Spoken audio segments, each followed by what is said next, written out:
Invisible et insaisissable, Lilith surveille et pousse notre évolution sous des épreuves parfois difficiles. Lilith peut être définie comme notre inconscient. Mais ce n'est pas notre inconscient comme quelque chose dont on ne sait rien ou qui agit secrètement. Il faut le voir comme la partie de nous qui en réalité est en hyperconscience.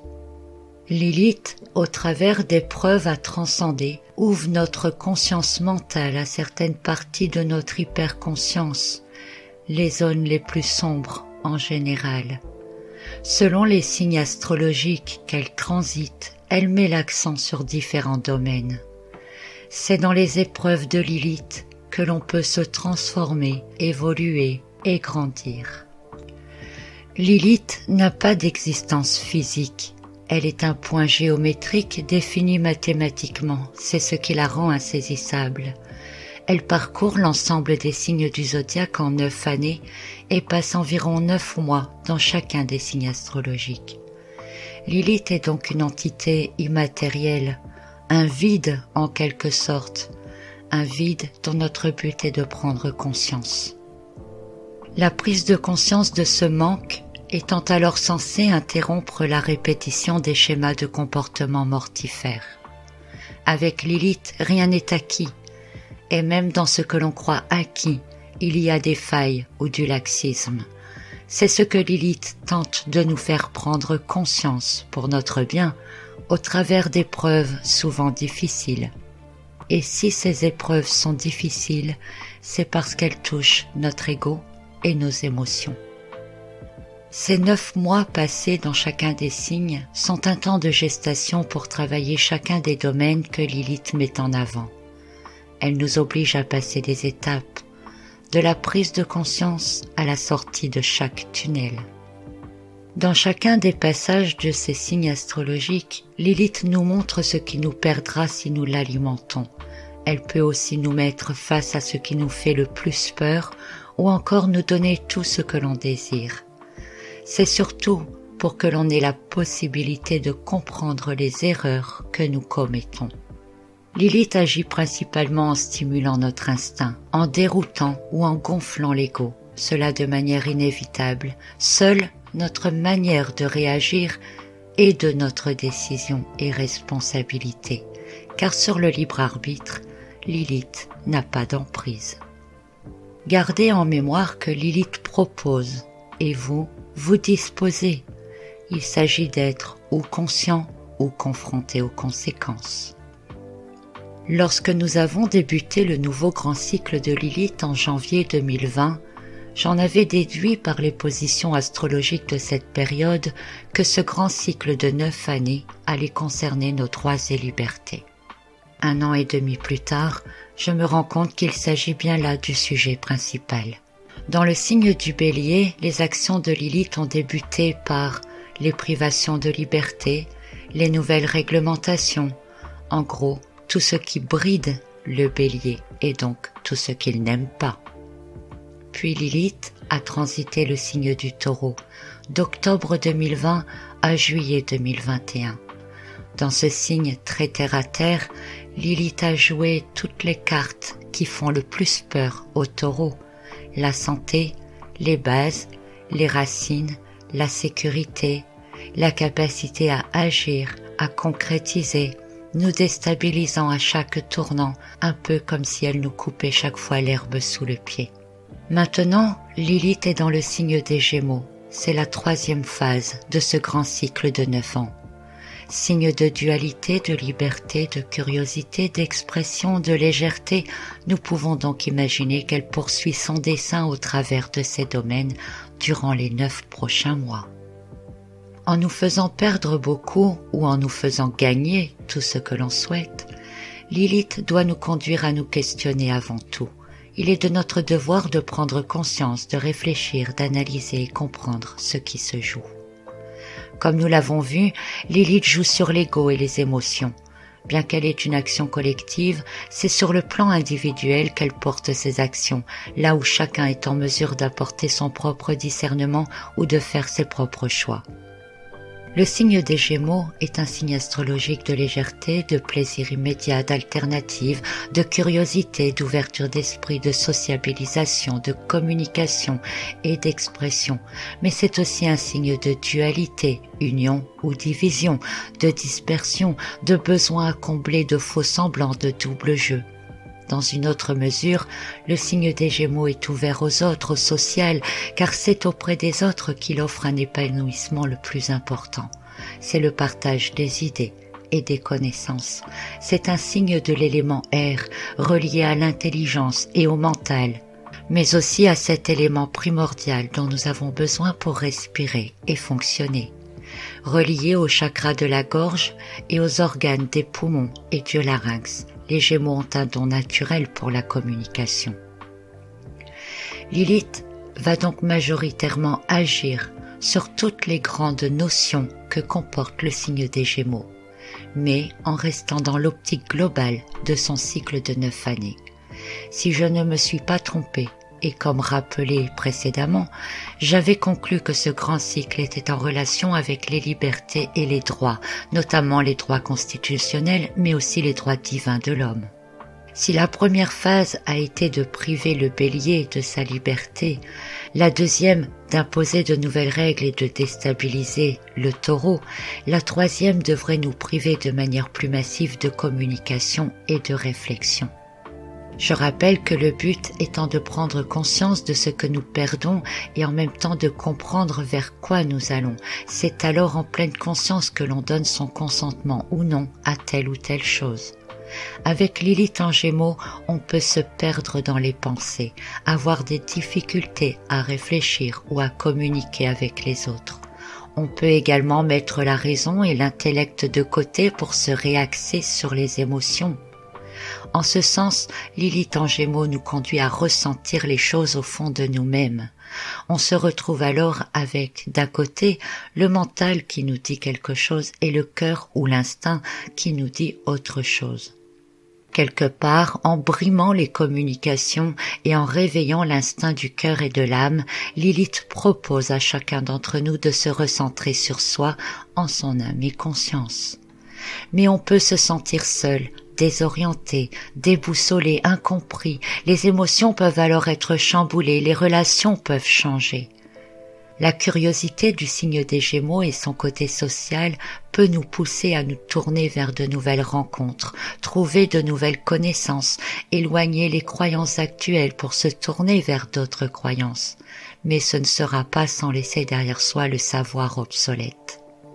Dans le même temps, Lilith peut nous couper du monde, couper nos communications, pour nous isoler. Le but, nous faire retourner à l'essentiel, à la connexion à soi, à ressentir les choses sans se laisser influencer par les autres afin que chacun puisse faire ses choix ou trouver ses propres solutions. Dans un but absolu, Lilith nous fera sans doute prendre ou reprendre conscience de l'importance de la notion de groupe.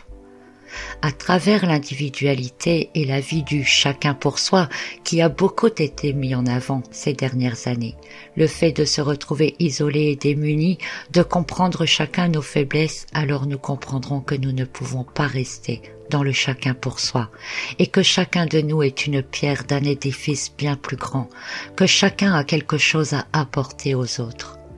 Lilith, en quelque sorte, invite à retrouver la joie d'être ensemble, d'évoluer et de grandir ensemble, que seuls nous avons des valeurs, mais qu'ensemble nous sommes complémentaires. Que serait un boulanger si le fermier ne cultivait pas de blé? Que serait l'institutrice s'il n'y avait pas d'enfants à enseigner?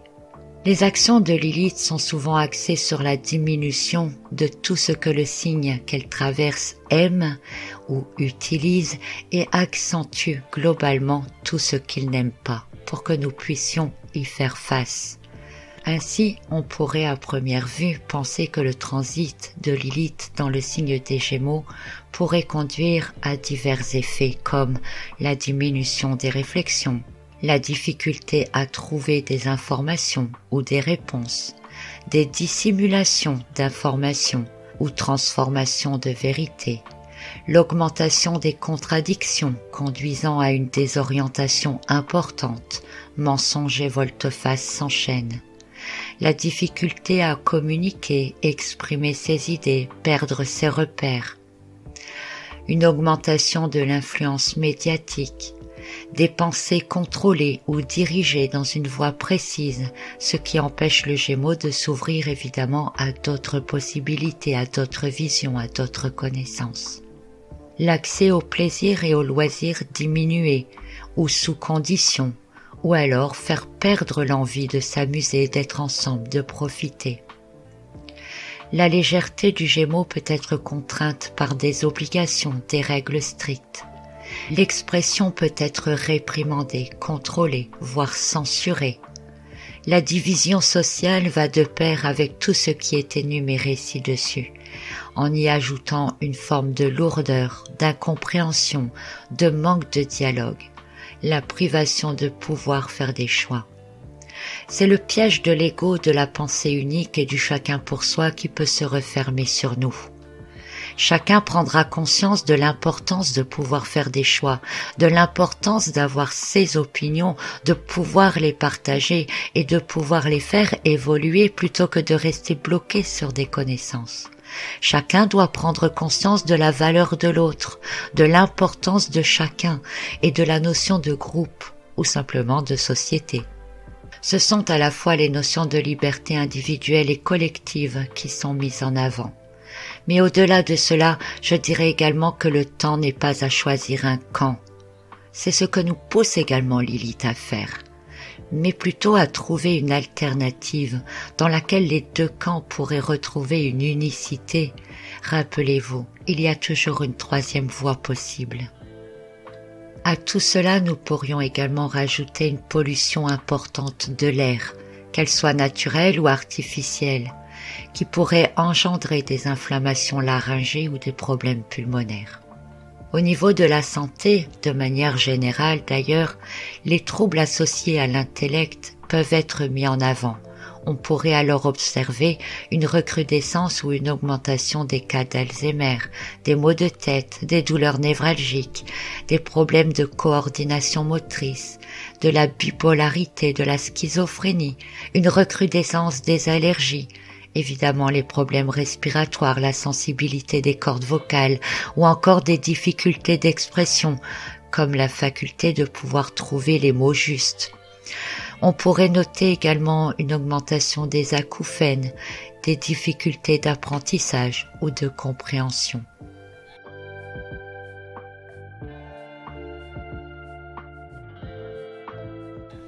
Lilith est entrée dans le signe des Gémeaux le 18 juillet 2021 à 8h41 heure de Paris en France. J'ai pris en considération Lilith moyenne. Elle va y rester jusqu'au 14 avril 2022. Lors de son entrée dans le signe du Gémeaux, la configuration la plus importante de Lilith, c'est son carré qu'elle forme avec Jupiter.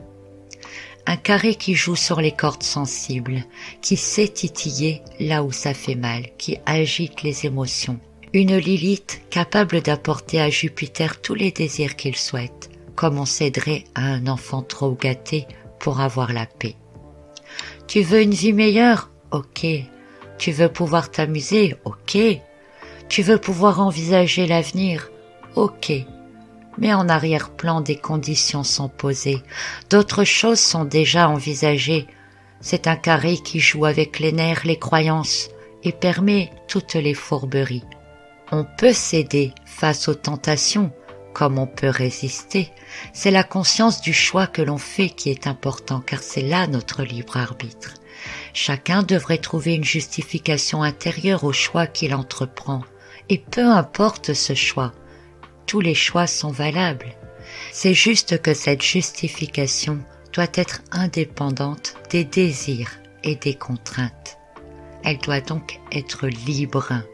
Et surtout, quel que soit le choix et les raisons, il doit être respecté par l'autre. Chacun vivra les conséquences des choix pris, des désirs souhaités, tôt ou tard. À un niveau social, les actions de Jupiter et Lilith peuvent développer fortement l'envie de communiquer, mais cela dans le sens où on se rend compte qu'une seule voix dans le fin fond de sa campagne est trop faible pour être entendue. et qu'une voix collective est plus forte. On peut donc assister, comme je vous le disais dans le bulletin Astro du mois de juillet, à des rassemblements de personnes, des collectifs, qui veulent exposer leurs doléances, qui veulent tenter de convaincre d'autres personnes, transmettre leurs connaissances ou leurs intuitions. De plus en plus de personnes vont utiliser les réseaux sociaux pour atteindre un plus grand nombre. Et comme je vous le disais également, c'est d'ailleurs ce qui, par la suite, pourrait être à l'origine d'une augmentation des censures. Censures qui sont totalement liées aux actions de Lilith en Gémeaux. Au moment de l'entrée de Lilith en Gémeaux, nous avons le milieu du ciel qui se trouve en conjonction avec Uranus et en carré avec Saturne. Le milieu du ciel représente la destinée. Et placé dans le signe du Taureau ici, on peut dire que sont concernés les domaines de la nature, de l'argent, des plaisirs de la vie. Le milieu du ciel, en Taureau, est conjoint à Uranus, ce qui rend Uranus dominant, notamment dans son carré à Saturne. Et Uranus représente l'indépendance et la liberté, mais aussi toutes les nouveautés et technologies du futur. Ainsi, le destin conduit bien vers l'indépendance et la liberté. L'influence de Lilith sera ici de rehausser la peur d'être enfermé ou encore celle d'être commandé et dirigé, et cela en créant des situations qui vont brider l'indépendance et la liberté. En gros, quelque part, elle nous demande de se battre pour la liberté. Quant à Saturne, en carré à Uranus et au milieu du ciel, est en maison 6. Il évoque la frustration de ne pas pouvoir agir, d'être contraint à l'autorité. C'est un peu ce que va faire Lilith. Ne pas pouvoir agir et nous contraindre à l'autorité, de ne pas pouvoir nous exprimer comme on le voudrait. Ainsi, Saturne est renvoyé dans une forme d'inertie et de rigidité qui semble renfermer tout son potentiel. Le milieu du ciel en carré avec Saturne renforce le fait de devoir lutter pour pouvoir s'en sortir. Et Lilith, dans ce contexte, va donc augmenter toutes les frustrations, toutes les limitations pour que nous ayons donc à lutter en pleine conscience pour l'indépendance et la liberté, mais aussi sur tout ce qui touche donc aux nouveautés et aux technologies du futur. Ce milieu du ciel est également en sextile à Mercure. Il va développer tout ce qui a attrait à la diffusion et la communication. Le journalisme, les réseaux sociaux sont de plus en plus actifs. Mais Lilith va jouer sur ce sextile aussi, en faussant certaines diffusions, en multipliant les mensonges, les retournements de situation, les retournements de veste, etc. C'est dire un jour une chose, dire le contraire le lendemain, si vous préférez. Elle demande à ce que l'on fasse appel à notre intelligence, à notre capacité de raisonnement, d'apprendre à comprendre sous des angles différents et de ne pas rester figé sur des choses acquises. Elle peut aussi contrarier ce sextile en limitant les diffusions d'informations, en brouillant les transmissions ou en limitant l'accès aux connaissances. On pourrait pourquoi pas imaginer des bugs au niveau informatique, des comptes qui disparaissent, qui sont censurés, etc.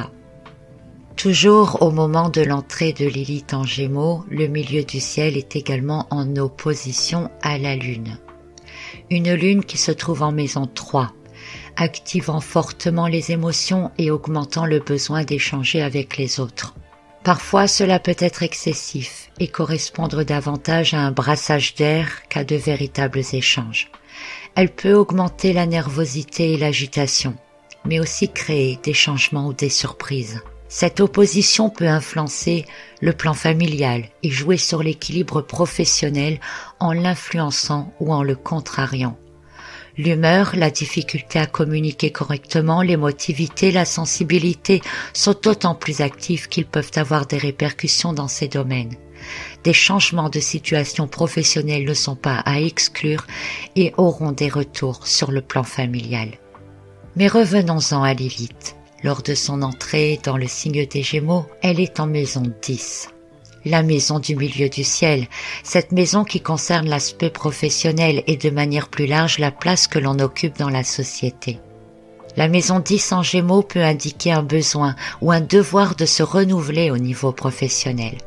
Cela ne concernera peut-être pas tout le monde, mais elle pourrait rendre plus évident la nécessité de changement professionnel et rendre ce passage beaucoup plus ardu et contrariant. Elle peut aussi rendre toutes les informations et communications plus difficiles et pousser à rechercher la vérité.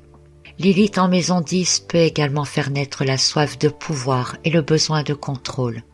Dans le milieu professionnel, elle créera des tensions et des discordes, n'améliorant pas les relations sociales. Chacun aura tendance à agir pour soi, sa place et sa famille. C'est un peu à celui qui s'en sortira le mieux. Certains devront peut-être quitter leur travail de manière contrainte, d'autres entrer en conflit avec leurs collègues pour des idées divergentes. Notons qu'à force d'abus de pouvoir et d'ambition démesurée, la lune noire en maison 10 pourrait également développer des initiatives et des réformes importantes. Mais notons aussi qu'avec Lilith en maison 10, on ne sait pas vraiment où nous mène le destin. Il y a d'autres configurations secondaires de Lilith au moment de son entrée dans le signe des Gémeaux. Je parle de configurations secondaires parce qu'elles prennent en compte soit des astéroïdes ou des planètes dites hypothétiques. Par exemple, nous avons, puisque nous avons parlé du milieu du ciel, la correspondance avec l'ascendant. Ici, sur cette entrée de Lilith en Gémeaux, l'ascendant est en conjonction exacte avec Mars. L'ascendant exprime de manière générale la manière d'agir dans le monde.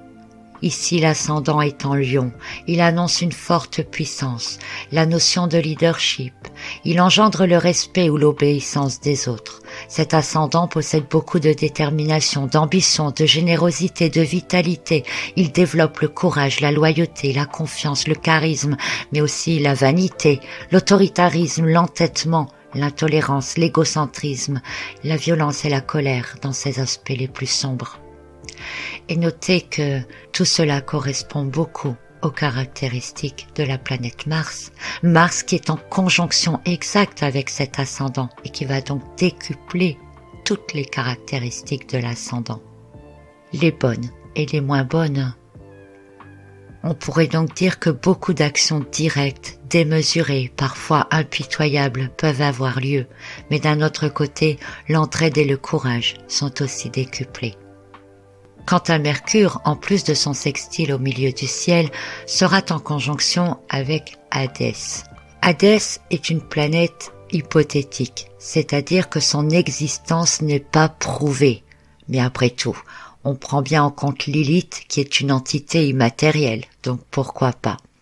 Selon Witte, qui l'a inventé, Hadès correspondrait à la rigueur intellectuelle, le service à autrui, le but d'être utile. Et au négatif, c'est la négligence, l'apathie, le déclin et le désordre. Son association à Mercure, qui est donc en conjonction au moment de l'entrée de Lilith en Gémeaux, pourrait donc renforcer le déclin et le désordre, parce que Mercure, rappelez-vous, en sextile au milieu du ciel, est désorienté par une Lilith qui vient brouiller les transmissions, limitant l'accès aux connaissances, etc. Donc si la rigueur intellectuelle est nécessaire, elle pourrait donc être contrariée par de la négligence, de l'apathie et du désordre. Cette conjonction de Mercure et d'Hadès se produit sur le 10e degré du signe du Cancer. Un degré qui, selon Jean Duze, est lié au fait de s'appuyer sur les expériences passées pour ne pas reproduire les mêmes erreurs. Or, Lilith va donc tout faire pour que l'on reproduise les mêmes erreurs. Sauf que cette fois, le but est de s'en sortir. J'espère que vous comprenez le sens de ce que cela signifie.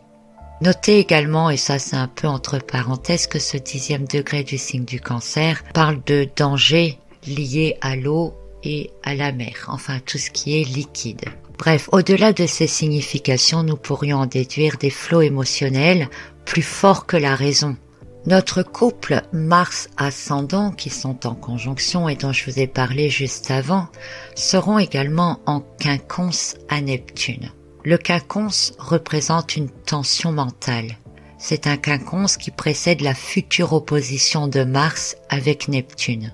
Une opposition qui se produira d'ailleurs vers la fin du mois d'août 2021. Une opposition entre l'idéalisme et l'irréalisme, provoquant généralement des débordements émotionnels. Mercure, à la fin du mois d'août, sera en opposition à Neptune. Et là, c'est la puissance de l'illusion qui tente de combler un mental perturbé.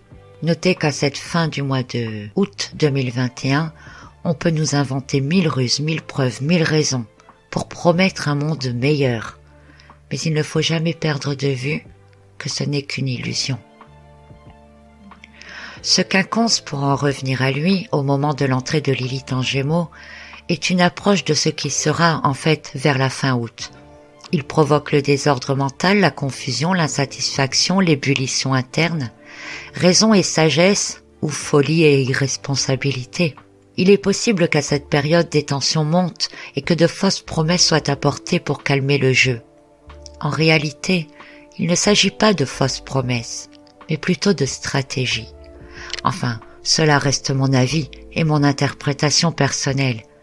Je pense qu'il est facile de revenir sur certaines décisions en faisant croire que l'on fait un pas en arrière, alors qu'en réalité, c'est « on vous a proposé pire, maintenant acceptez cela, c'est un moindre mal ». Je ne sais pas si vous comprenez, j'aime toujours prendre des exemples par rapport à des enfants, parce que c'est souvent le plus facile pour expliquer et comprendre les choses. Imaginons un enfant auquel vous présentez une assiette entière de brocolis. Il refuse, il conteste, il repousse son assiette. Lui, il veut des pâtes. Pendant 30 minutes, vous ne cédez pas. Vous le laissez faire sa colère.